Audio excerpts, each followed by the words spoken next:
The calls reached emergency services at 10:43 p.m. on a frigid November night. The housekeeper's voice trembled as she described what she'd found in the study of 1120 Lakeside Drive, one of Toronto's most exclusive addresses. Two bodies lay motionless on an antique Persian rug, worth more than most people's homes. Blood had soaked into the delicate fibers, staining centuries of craftsmanship in mere moments. The deceased were immediately identified as Robert Blackwood, 58, tech mogul and CEO of Blackguard Encryption, and his financial advisor Thomas Weber, 52. Missing from the scene was Robert's wife of exactly 1 year, former model Sophia James Blackwood, 26. The contrast between the couple had always drawn attention.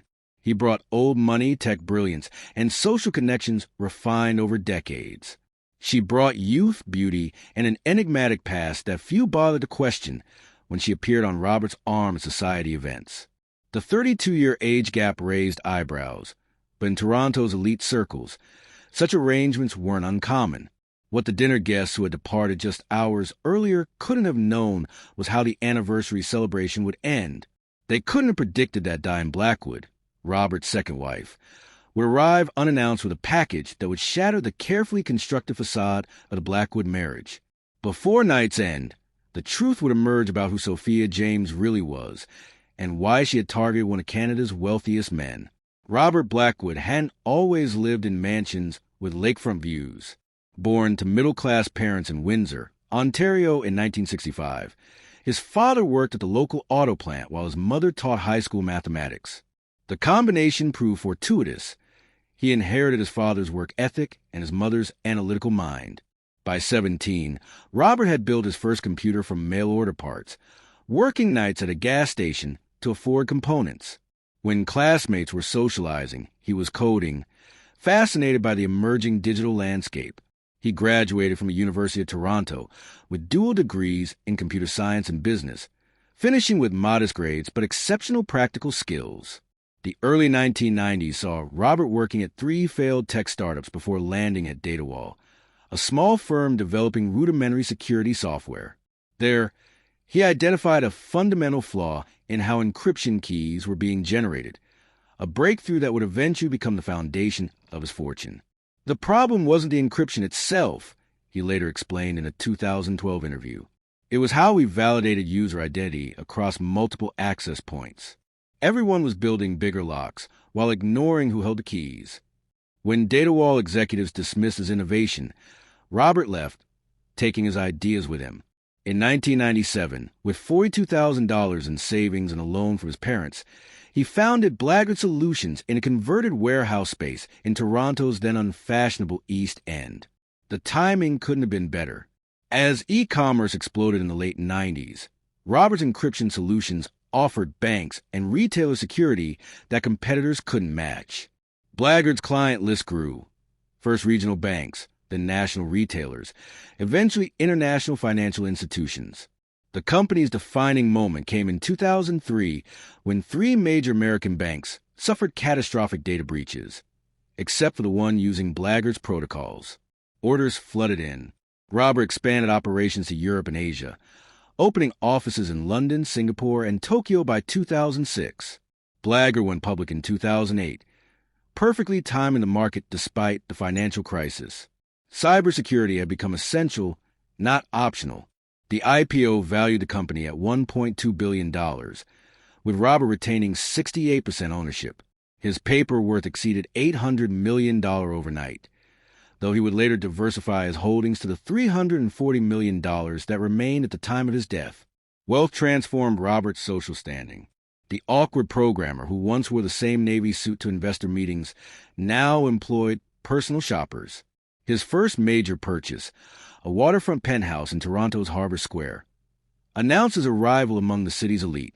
Robert joined the right clubs, donated to the right charities, and served on prestigious boards.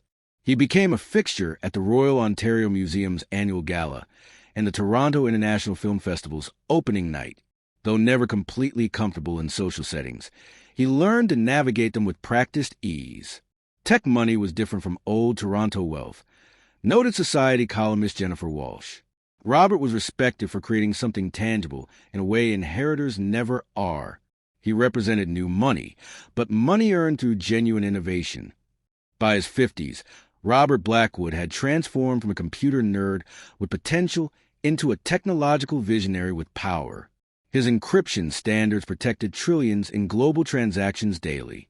His philanthropic foundation funded computer science education nationwide, and his personal portfolio included real estate, art, and venture investments spanning 3 continents. The stage was set for what should have been a comfortable third act. Instead, it became the backdrop for tragedy. Robert's romantic history revealed a man who excelled in business but struggled with intimacy.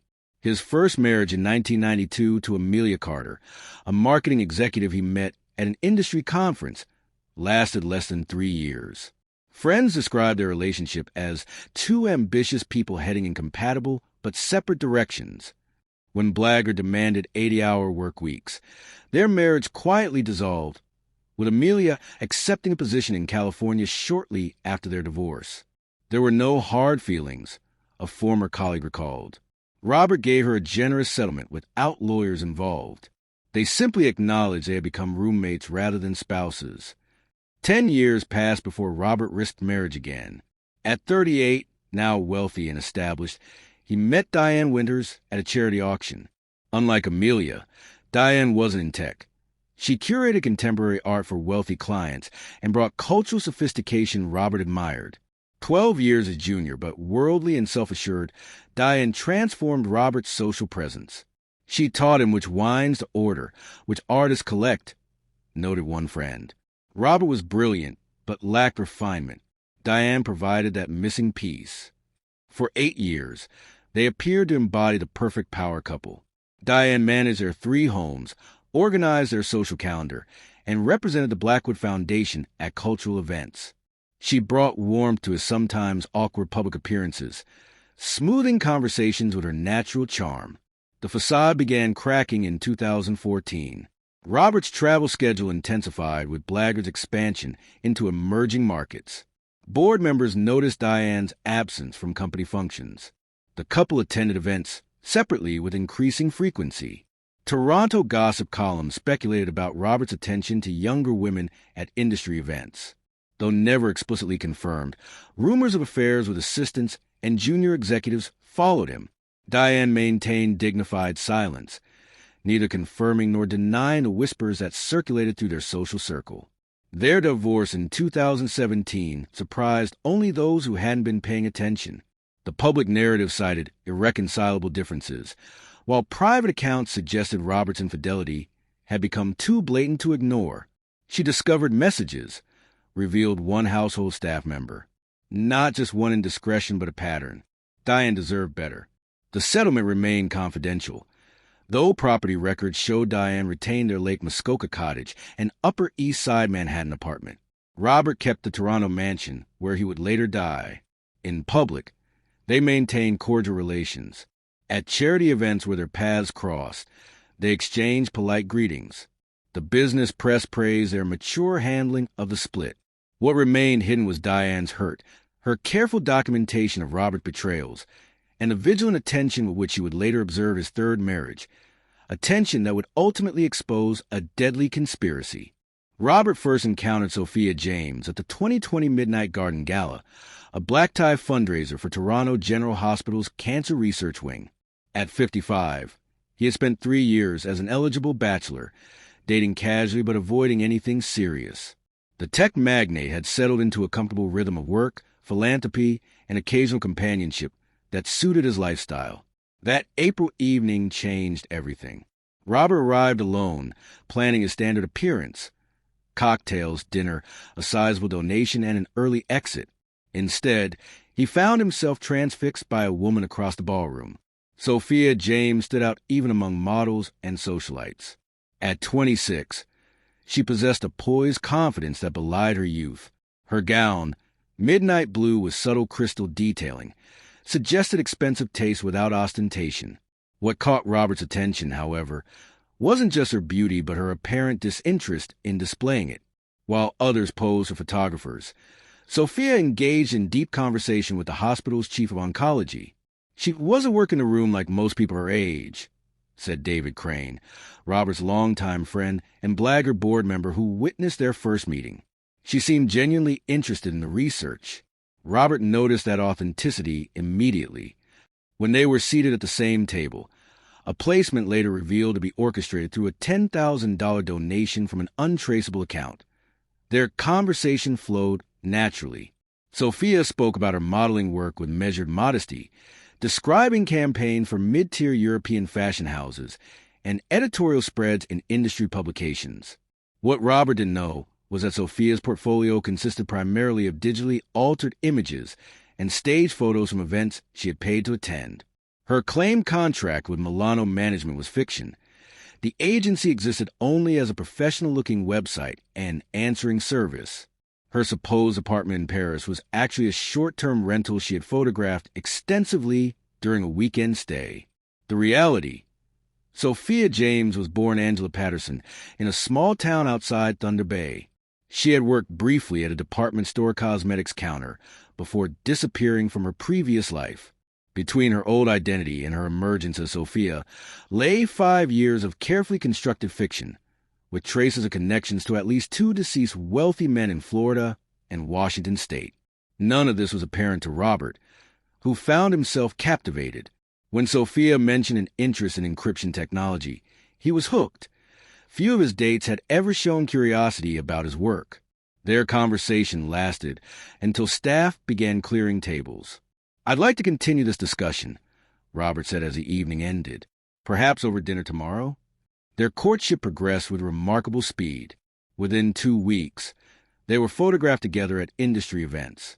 By month's end, Sophia had effectively moved into Robert's mansion, though they maintained the appearance of separate residences for propriety.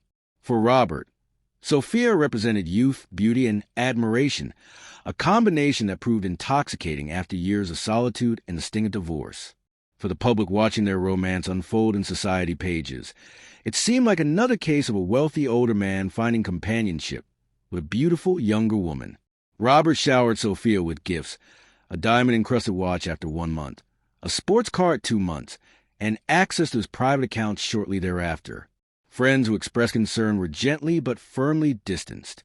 Robert became somewhat isolated, noted as executive assistant. Business associates who had known him for decades suddenly couldn't get dinner appointments. Sophia's influence appeared total.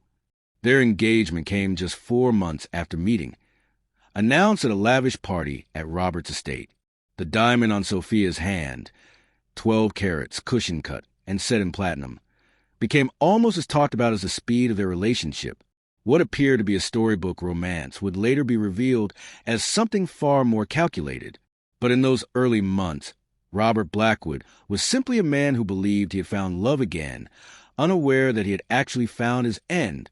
Robert and Sophia's wedding in November 2021 transformed a private estate north of Toronto into what society columnists called a winter wonderland of excess. 280 guests arrived to find the 50-acre property illuminated by thousands of white lights, with heated transparent tents overlooking the Canadian wilderness. The ceremony space featured ice sculptures, white orchids flown in from Thailand, and a string quartet from the Toronto Symphony Orchestra. A custom-built glass platform extended over the property's natural pond, creating the illusion that the couple was exchanging vows on water. The bride wore a hand-beaded Elie Saab gown, reportedly costing $380,000, while Robert donned a Tom Ford tuxedo with platinum cufflinks bearing their initials.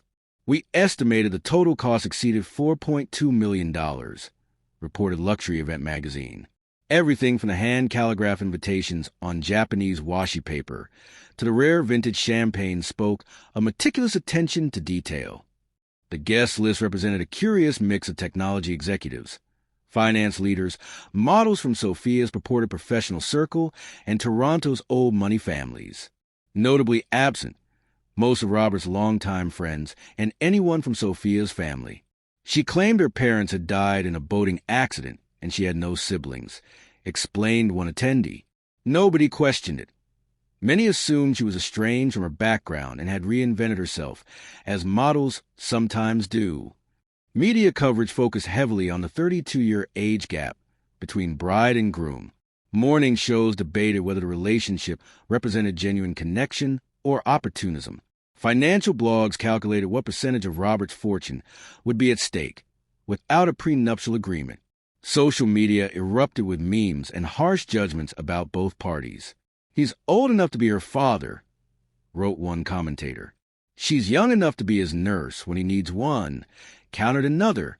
Few voices defended the match on its merits. Watching from afar, Diane Blackwood found herself increasingly troubled. Initially, she had dismissed the relationship as Robert's predictable midlife crisis, a pattern she had witnessed during their marriage with his wandering eye toward younger women. The wedding, however, triggered deeper concerns. "Something seemed off about the whole production," she later told investigators. "Having planned events with Robert for years, I recognized this wasn't his taste. It was ostentatious in ways he'd always avoided." What particularly caught Diane's attention was a brief video clip from the reception that appeared in Toronto Life Society coverage. In it, Sophia embraced a man identified as Thomas Weber, Robert's financial advisor. Their body language suggested familiarity beyond professional acquaintance, a fleeting moment of intimacy quickly masked when they noticed the camera. Diane had met Weber during her marriage to Robert. She recalled his calculating nature and the unusual level of access he had to Robert's accounts. Seeing him and Sophia together triggered a memory she couldn't quite place, a connection she felt certain existed but couldn't immediately identify. 3 days after the wedding, Diane began compiling notes about Sophia James Blackwood. What started as idle curiosity would evolve into a methodical investigation that would ultimately prevent the complete decimation of Robert's fortune, though not, unfortunately, save his life. 2 months after the wedding, Diane Blackwood sat in her downtown Toronto apartment, flipping through the latest issue of Vogue. She paused at a full-page advertisement featuring models draped in winter couture against a snowy alpine backdrop. There, in the bottom corner of the frame, stood Sophia James, or rather, someone who looked exactly like her, but identified in the caption as Natalie Voss. Diane stared at the image. The facial structure, the distinctive tilt of the eyes, the small scar near the left eyebrow, all matched Robert's new wife. Yet this advertisement was from 3 years earlier, contradicting Sophia's claimed modeling timeline and using an entirely different name. That moment changed everything. Diane later told the detective assigned to the case, "I wasn't just a bitter ex-wife anymore. I had concrete proof something wasn't right." The next morning, Diane contacted Jason Merritt, a private investigator she had hired during her divorce to document Robert's infidelities. Merritt specialized in financial fraud investigations and had extensive contacts in law enforcement. Diane was methodical, Merritt recalled. She didn't make accusations or jump to conclusions. She simply presented what she'd found and asked me to dig deeper. Their investigation began with simple background checks. Sophia James had a Social Security number, credit history beginning 4 years prior, and a California driver's license. Yet records before 2017 were non-existent, as though she had materialized from nothing at age 22. Merritt's team tracked down photographers credited in Sophia's alleged modeling portfolio. 3 confirmed they had never worked with her. 2 others recognized her photo, but knew her by different names. "She called herself Elise when we shot in Miami," one photographer noted. "Quiet, professional, paid cash for additional prints. Said she was building her portfolio." The investigation uncovered more discrepancies. The small modeling agency in Milan that supposedly represented Sophia had no record of her. The Paris apartment she claimed to maintain showed rental records under 5 different names over 3 years, none matching Sophia James or her known aliases. Most concerning was what Merritt discovered about Sophia's claimed background. She had told Robert her parents died in a boating accident near Vancouver when she was 19. Records showed no such incident matching those details. "We expanded our search parameters," Merritt explained, looking at similar incidents within a 5-year window. Nothing matched her story. By April 2022, 5 months into the marriage, Diane and Merritt had compiled enough inconsistencies to justify deeper investigation. With Diane's funding, Merritt employed facial recognition technology against drivers' license databases in multiple states and provinces. The breakthrough came from Thunder Bay, Ontario. A driver's license photo from 2015 showed a young woman named Angela Patterson, who was a 98% match for Sophia. This Angela had graduated from a local high school, worked briefly at a department store, then disappeared from records around 2016, right before Sophia James began appearing in the modeling world. Further investigation uncovered connections between Angela Patterson and individuals linked to fraud investigations in Ontario, including a credit card scheme targeting wealthy older men. We found social media photos of Angela with a man who would later become a person of interest in a blackmail investigation. Merit detailed. The same man appeared in the background of a charity event photo with Thomas Weber, Robert's financial advisor, from 2019, before Sophia reportedly met Robert. This connection triggered Diane's memory of the wedding reception video that had initially troubled her, the familiar embrace between Sophia and Weber. The coincidence seemed increasingly unlikely. Diane's concerns intensified when she accessed publicly available court records from Seattle. David Harmon, the billionaire collector photographed with Sophia's look-alike, had died from apparent heart failure in 2019. His estate was contested after large sums were transferred to offshore accounts in the months before his death. Transfers authorized by his financial manager, a college classmate of Thomas Weber. Looking at one incident, you might call it coincidence, Diane told investigators. Looking at the pattern emerging across multiple cases, it became impossible to ignore the implications. By summer 2022, what began as curiosity had evolved into a carefully documented dossier. Diane now possessed evidence suggesting Sophia James was actually Angela Patterson, operating under multiple identities, with connections to at least two wealthy men who had suffered financial losses before unexpected deaths, and a troubling link to Weber, the man handling Robert's financial empire. The question facing Diane was no longer whether Sophia was hiding something, but what to do with this potentially life-threatening information.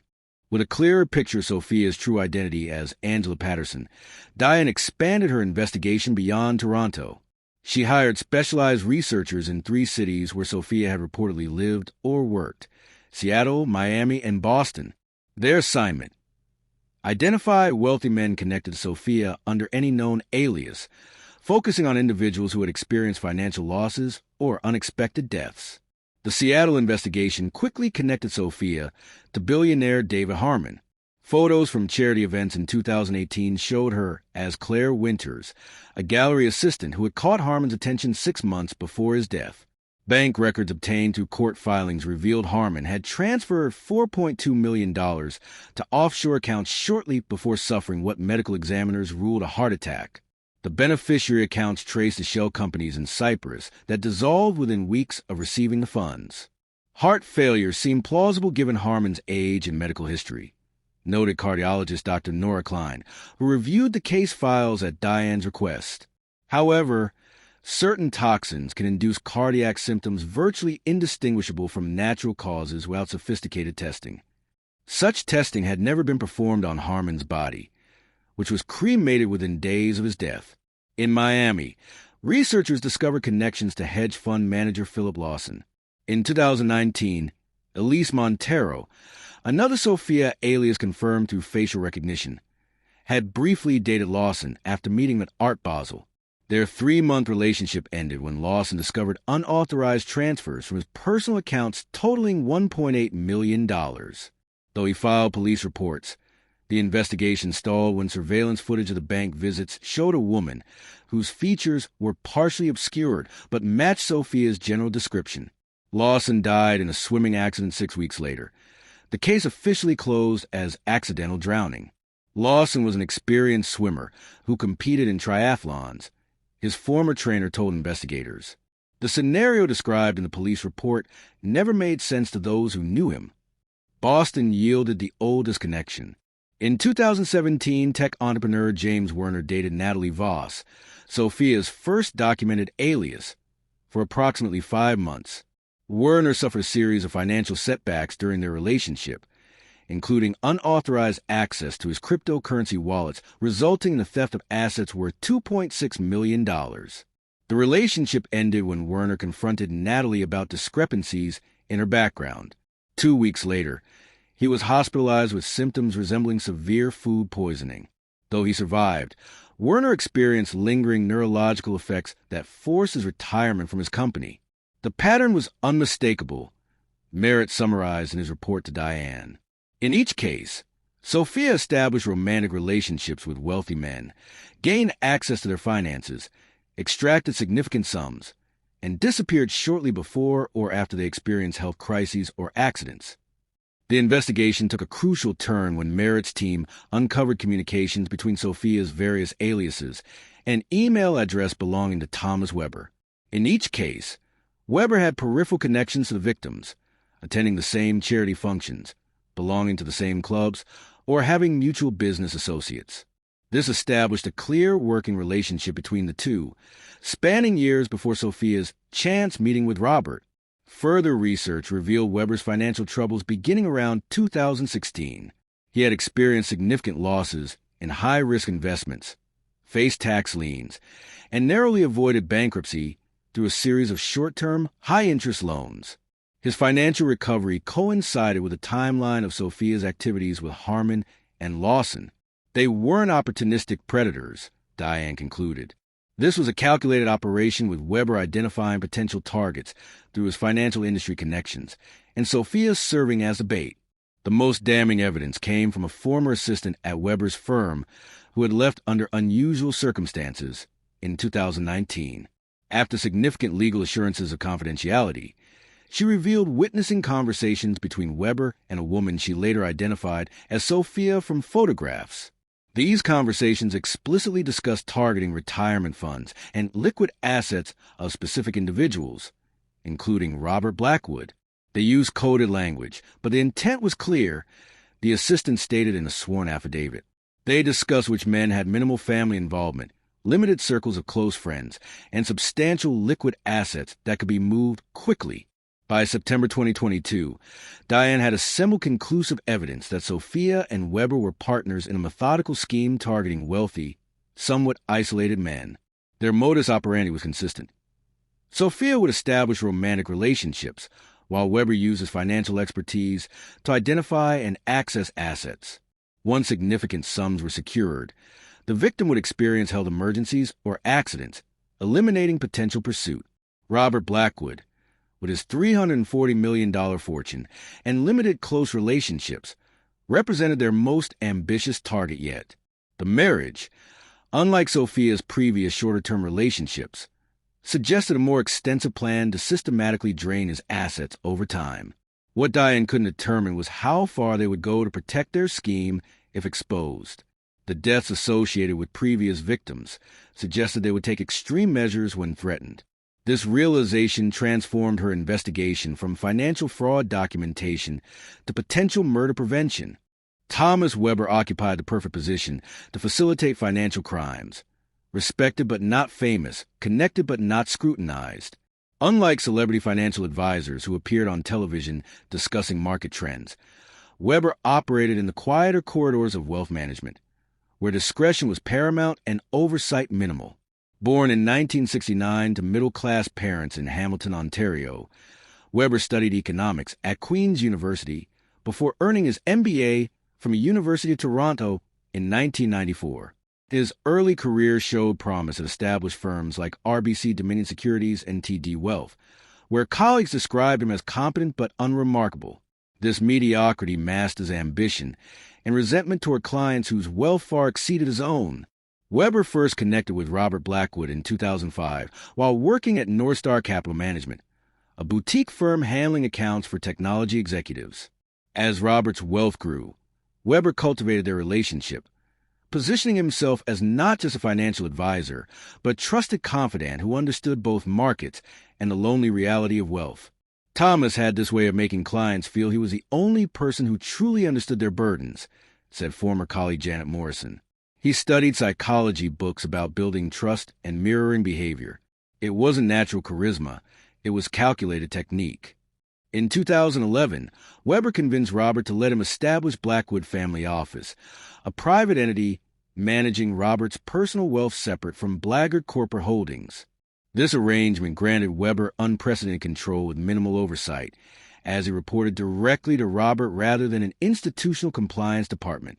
Financial records later revealed the timing corresponded with Weber's personal financial crisis.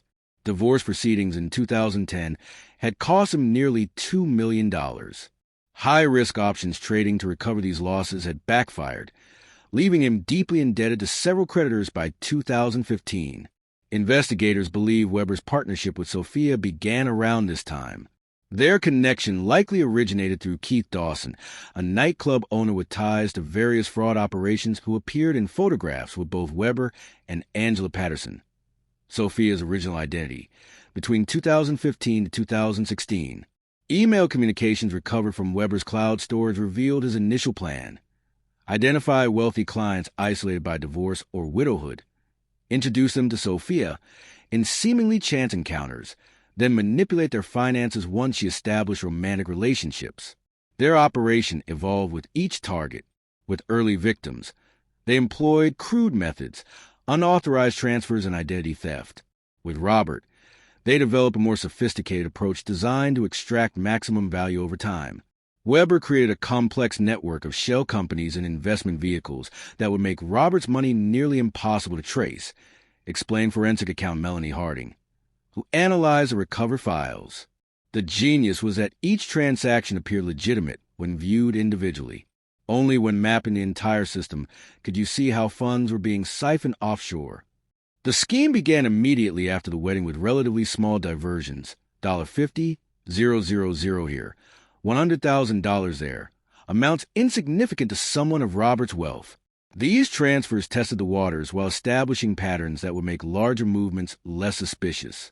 By spring 2022, Weber had begun Phase 2, consolidating Robert's assets into vehicles he directly controlled. He convinced Robert to liquidate long-term investments, citing market volatility. He restructured the Blackwood Family Trust, installing associates as trustees. Most critically, he drafted a new will for Robert that would give Sophia control over most assets in the event of his death. The evidence suggests Weber and Sophia planned a 3-year operation. Merritt explained to Diane, Year 1, establish legitimacy through marriage and begin small diversions. Year 2, consolidate control and increase transfer amounts. Year 3, execute a natural death and complete the transfer of remaining assets. Text messages between Weber and Sophia, recovered through a court-authorized forensic examination of his backup files, confirmed this timeline and revealed their contempt for Robert. They refer to him as the ATM and the retirement plan, discussing how his health issues could be managed to accelerate their timeline if necessary. Most disturbing was their contingency planning. Weber had researched untraceable toxins that mimic natural heart failure. Sophia had made inquiries about moving permanently to countries without extradition treaties. They discussed specific chemicals available through Weber's brother-in-law, a pharmaceutical researcher, that would leave no trace in standard autopsies. By fall 2022, they had transferred approximately $42 million to accounts Robert couldn't access. Their communications indicated plans to accelerate these transfers significantly in the coming months, with Weber writing, He trusts me completely now. We can move faster. Sophia replied, Good. I'm tired of playing wife. Robert's fortune wasn't just being stolen. It was funding his planned murder. Diane Blackwood understood the skepticism she would face. An ex-wife investigating her wealthy former husband's new marriage triggered every stereotype about jealousy and bitterness. This awareness shaped her approach. The evidence needed to be irrefutable, the documentation flawless, and her own motivations beyond reproach. My first concern was being dismissed as vindictive. Diane explained to her attorney, Michael Crowley, the only way forward was absolute professionalism and overwhelming proof. She established a secure physical and digital system for managing evidence. A dedicated laptop with enhanced security features stored financial records and communication transcripts. Physical documents went into a fireproof safe in her attorney's office, with duplicates in a bank vault. Each piece of evidence underwent verification by multiple sources before inclusion in the file. Financial evidence presented the greatest challenge. While Weber had made mistakes, most of his transactions appeared legitimate without deeper examination. Diane hired Melanie Harding, a forensic accountant with experience testifying in federal fraud cases. Weber created brilliant camouflage, Harding noted. He nested transactions within legitimate business operations. The money moved through multiple entities before disappearing offshore. Harding spent 6 weeks tracing the path of funds from Robert's accounts. Her analysis identified approximately $42 million in diverted assets, significant even for someone of Robert's wealth. The pattern revealed acceleration, transfers increasing from thousands to millions over several months. For the identity fraud aspects, Diane compiled a comprehensive timeline of Sophia's documented appearances under various names. Facial recognition analysis confirmed that Natalie Voss, Claire Winters, Elise Montero, and Sophia James were the same person originally identified as Angela Patterson from Thunder Bay. By July 2022, Diane's evidence filled 3 binders plus digital archives. She faced her most difficult decision: who to trust with this information. Going directly to Robert seemed most logical, but also most dangerous, Diane told investigators later. If he dismissed the evidence, or worse, confronted Sophia and Weber without preparation, the consequences could be fatal. Approaching law enforcement presented different challenges.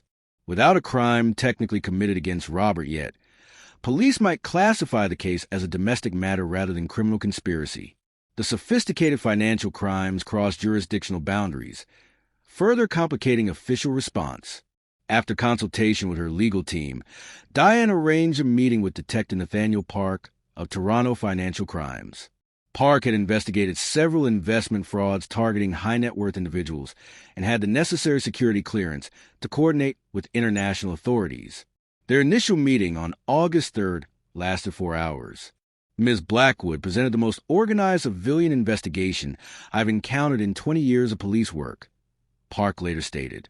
She approached the matter as a fraud analyst rather than an ex-spouse, which immediately distinguished her concerns from typical divorce-related accusations.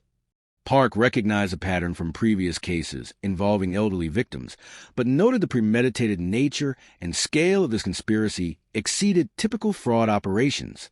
After reviewing the evidence, he initiated a confidential investigation, limited to a small team with specialized financial crime experience. We faced a delicate balance, Park explained. Moving too aggressively risked alerting Weber and Sophia. Moving too cautiously left Mr. Blackwood in danger. While authorities began their investigation, Diane prepared what she called the revelation package for Robert. This carefully curated selection of evidence needed to be compelling enough to overcome his emotional attachment to Sophia while concise enough for immediate comprehension.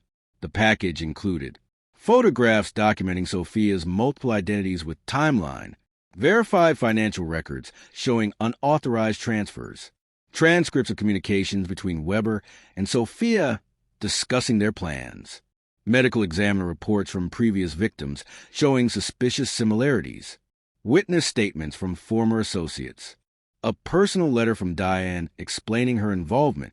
I knew I'd have one chance to convince him, Diane explained. The evidence needed to speak for itself, without appearing motivated by jealousy.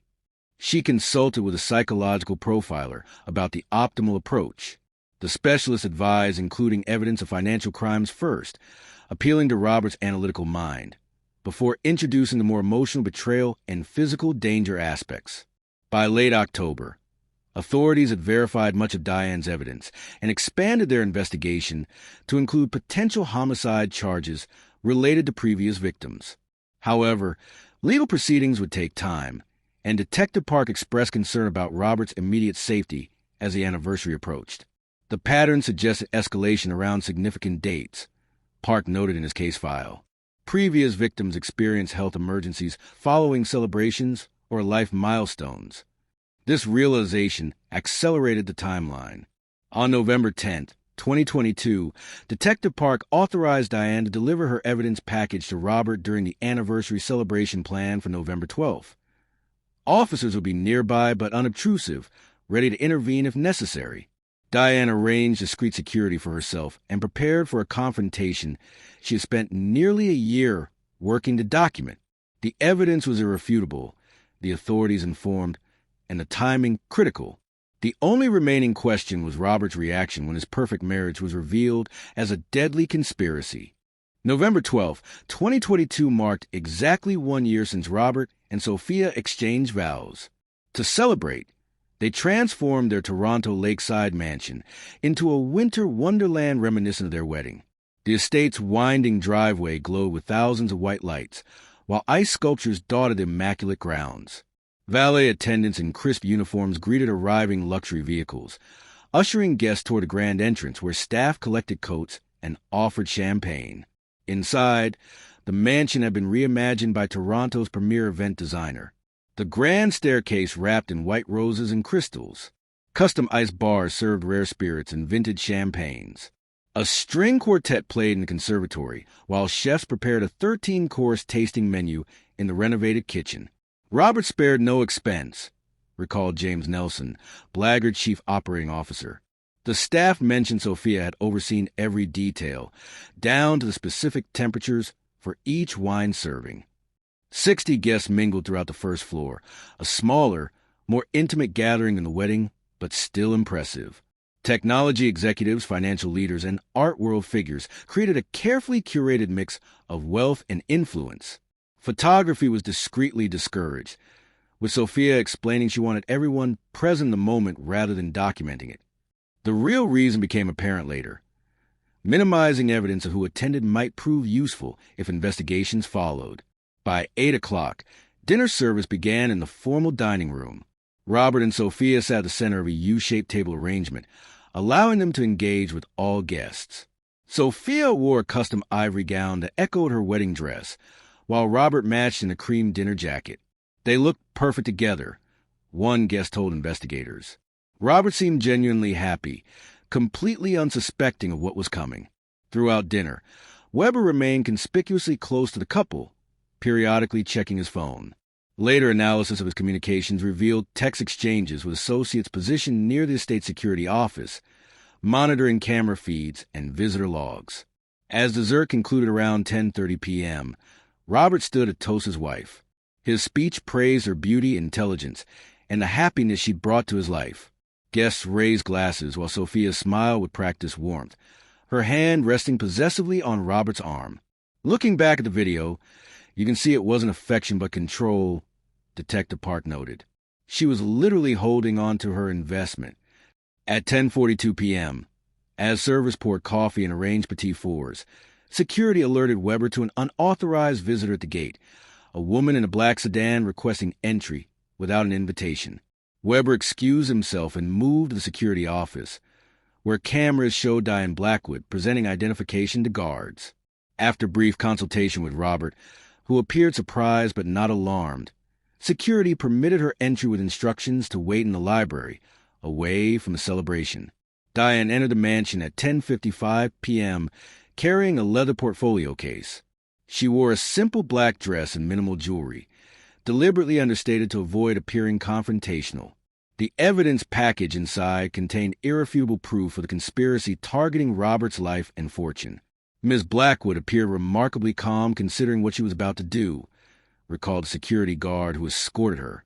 She asked to speak with Mr. Blackwood alone, emphasizing it was urgent. As Robert excused himself from guests to meet Diane, Sophia's eyes tracked him with sudden concern. She nodded subtly to Weber, who had returned to the dining room, looking noticeably tense. Robert entered the library at 11:07 p.m., closing the heavy doors behind him. The conversation that followed would set in motion the violent conclusion to Robert and Sophia's anniversary celebration. When Robert first opened Diane's portfolio, his expression registered confusion rather than alarm. The initial documents, financial records showing unauthorized transfers from his accounts, prompted furrowed brows and questions about accounting errors. Within minutes, however, his demeanor transformed as comprehension dawned. I watched his face change as he turned each page, Diane later testified. First disbelief, then shock, finally a cold anger I'd never seen during our marriage. The evidence progression Diane had carefully arranged worked precisely as intended. Banking records established financial crimes. Identity documentation revealed Sophia's multiple personas. Timeline analysis connected her to previous victims. Each revelation built upon the last, dismantling Robert's trust in methodical, irrefutable sequence. When he reached the communications between Weber and Sophia, transcripts where they mockingly discuss his health and plan his death, Robert gripped the edge of his mahogany desk until his knuckles whitened. "Is there any possibility this is fabricated?" he asked, voice barely audible. "The police have verified everything," Diane replied. "Detective Park is outside with officers. They're waiting for your decision on how to proceed." Robert closed the portfolio and stared out the library windows toward Lake Ontario. 28 years building his company, amassing his fortune, establishing his legacy, and now this betrayal by those closest to him. "I need to confront them," he said finally. Diane's protest came too late. Robert had already pressed the intercom, requesting Sophia and Weber join him in the library immediately. Detective Park, monitoring from an unmarked car nearby, instructed officers to approach the house discreetly. At 11:23 p.m., Sophia entered the library, Weber close behind. Her practiced smile faltered at the sight of Diane, then collapsed entirely when she noticed the evidence portfolio open on the desk. "What's this about, Robert?" Sophia asked, her voice honey-smooth despite the tension visible in her shoulders. "Angela," Robert replied, deliberately using her birth name. "Or do you prefer Claire? Natalie? Elise? I'm having trouble keeping track." The calculated charm vanished from Sophia's face. Weber moved slightly, positioning himself between the door and the desk, his right hand slipping inside his dinner jacket. "You've been misinformed," Weber said, forcing a calm tone. "Whatever Diane has told you, isn't it interesting that I never mentioned Diane told me anything?" Robert cut in, "Yet you immediately assumed she's the source." The next moments unfolded with devastating speed. Robert reached for the intercom to summon security. Weber lunged forward, producing a small-caliber pistol from inside his jacket. Diane shouted a warning as Sophia moved toward a decorative box on the bookshelf, later discovered to contain a syringe filled with tetrodotoxin, a neurotoxin that mimics heart failure. Robert, seeing Weber's weapon, grabbed a heavy crystal paperweight from his desk and hurled it with surprising accuracy. The impact staggered Weber, whose finger reflexively tightened on the trigger. The first shot went wide, shattering an antique mirror. The second found its mark in Robert's chest. Diane grabbed a letter opener and moved toward Sophia, who had retrieved the syringe. In the struggle that followed, the needle pierced Weber's neck instead of its intended target. The neurotoxin, meant to kill Robert slowly, mimicking natural causes, worked with terrifying speed on Weber, who collapsed while still holding the pistol. As Weber fell, the gun discharged a third time. The bullet struck Robert, who had been attempting to reach the panic button, beneath his desk. He collapsed across the evidence documenting conspiracy against him. By the time police entered at 11:31 p.m., Robert Blackwood and Thomas Weber lay dead on the Persian rug.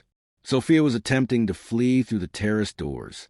Diane, bleeding from a cut on her temple, was calling emergency services. The anniversary celebration had ended exactly as Diane had feared, with Robert's death, but a conspiracy had unraveled before his $340 million fortune could disappear. Police secured the Blackwood mansion at 11:40 p.m., establishing perimeter that kept shocked guests and staff contained while evidence was preserved. Detectives worked through the night documenting the scene, collecting a portfolio of evidence, and interviewing witnesses. By morning, the property had transformed from anniversary celebration to Canada's most high-profile crime scene. Sophia James, now identified publicly as Angela Patterson, was taken into custody and charged with conspiracy to commit murder, fraud, identity theft, and numerous financial crimes. She maintained composed silence during arrest, requesting an attorney without displaying visible emotion. Media coverage exploded within hours. Helicopter footage showed the mansion surrounded by police vehicles as morning broke over Lake Ontario. By afternoon, international news organizations had descended on Toronto, broadcasting live from improvised positions along the property's perimeter. The case had everything that captivates public attention, noted journalism professor Alan Winters. Extreme wealth, betrayal, fatal confrontation, and methodical plot unraveled at the last moment. The timing, during an anniversary celebration, added Shakespearean dramatic elements. Financial publications focus on the elaborate scheme targeting Robert's assets. Banking experts express alarm at how Weber had circumvented standard protections despite his high-profile position. His methods prompted immediate regulatory reviews across Canada's financial sector. The investigation expanded internationally as authorities connected Sophia to suspicious deaths in 3 countries. Exhumations of David Harmon and Philip Lawson revealed traces of the same neurotoxin found in Weber's system, confirming the pattern Diane had identified. This was an opportunistic crime, stated prosecutor Catherine Bennett during preliminary hearings. This was a calculated operation with a proven methodology and multiple victims across jurisdictions. Digital forensics recovered from Weber's devices revealed the full scope of their operation. The pair had targeted 7 wealthy men over 5 years, successfully extracting approximately $21 million before attempting their most ambitious plot against Robert. Their communications outlined plans to eventually settle in Malaysia, which lacks extradition treaties with Canada and the United States. The criminal proceedings against Sophia became Toronto's trial of the decade. Despite employing top defense attorneys, the evidence proved insurmountable. In March 2024, she received consecutive sentences totaling 48 years without possibility of parole for 25 years. Robert's legal team had fortunately updated his will 6 months before his death, removing provisions Weber had inserted benefiting Sophia. The bulk of his estate transferred to Blackwood Foundation, which funds technology education programs nationwide. A significant portion was directed to establish a financial crimes prevention institute at the University of Toronto. Diane Blackwood declined any financial compensation despite being credited with preventing the complete theft of Robert's fortune. She established a separate foundation focused on protecting elderly and vulnerable individuals from predatory relationships. The greatest tragedy, Diane told the court during victim impact statements, wasn't just Robert's death, but the calculated betrayal by people he trusted. His final act was attempting to confront that betrayal directly, characteristic of how he lived his entire life.